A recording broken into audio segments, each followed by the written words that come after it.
Jabzz and I have been together now for 15 years.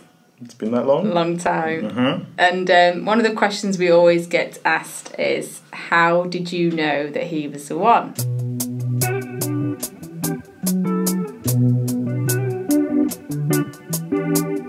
I guess the best place to start is when we first met.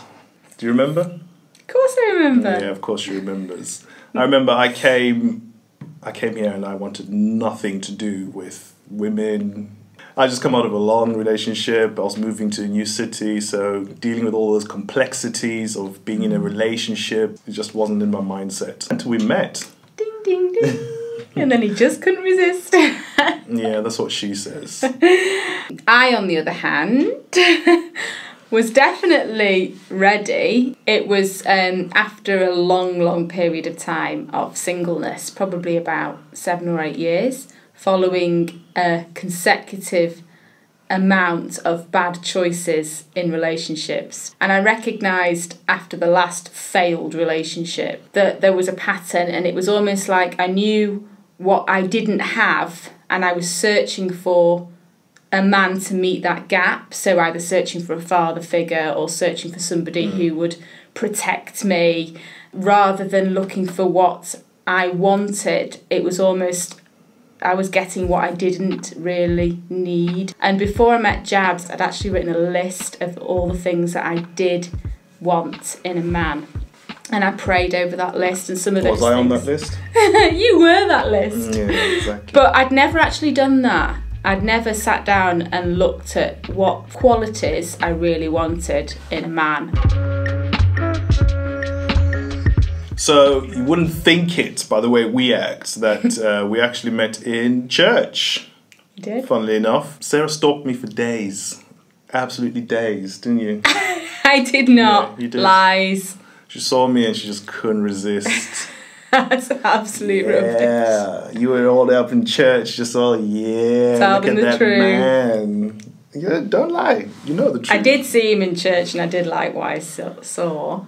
But There that isn't you go, stalking. so how is that a lie? That isn't stalking. It was stalking for days. I found out from my friends.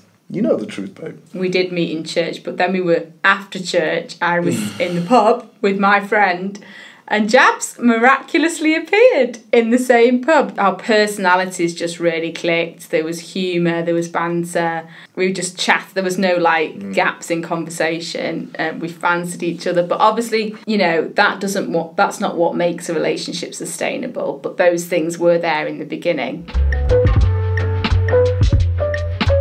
So even though we had this crazy chemistry, we still went through these like crazy rough patches, mostly due to me being silly. We'll say that. Finally, so the truth. But in the end, I knew that I needed this woman in my life because things were just, I guess, unbalanced, and I knew when she wasn't there, I was also lonely. And I just didn't have confidence when I wasn't around her. So I knew that there was something missing, and she was kind of that missing piece that I needed. Yeah, so it's like when we're around each other, it's being able to let our guard down and just being able to be fully yourself around the other person that we've always been able to have. And that honesty and that ability to listen and know the other person is listening and understanding you is invaluable, has been invaluable for us in a relationship, that we can always speak our minds, be ourselves around each other, and always know that the other person is listening to you and wants to be there for you. Are you listening to me? I think the other thing that's important to us is our core values, because I think we share the same morals, the same values, the same beliefs, and once we figured out that we shared those things, we kind of, that was locked in, and we was on the right track from then on, I think. I think that was quite an important moment. Yeah, we do have... in our relationship. Yeah, we do both have a Christian belief, so we put Jesus at the centre of our marriage, and if there's ever a time that it's getting too much or we can't resolve an argument, then we try to pray about it.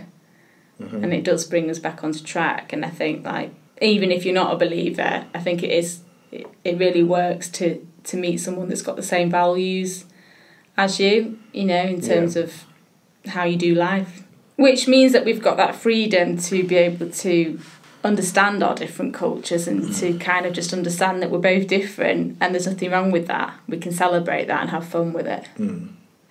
So basically we just have fun together, and I know it sounds really small, but it's actually quite a big thing, and I would say it's contributed to holding the marriage together. Not holding, but the fact that we can laugh together has just helped keep us together. Oh, so that's it. That's all that's holding us together. Not all. We've covered Well, that's things. true, actually. All that's holding us together is me. What are you bringing to this marriage? I bring the serious side. Anyway, having fun together is really important. So that's all from us. Don't forget to subscribe and keep up to date with our videos, and we'll see you soon. See you soon.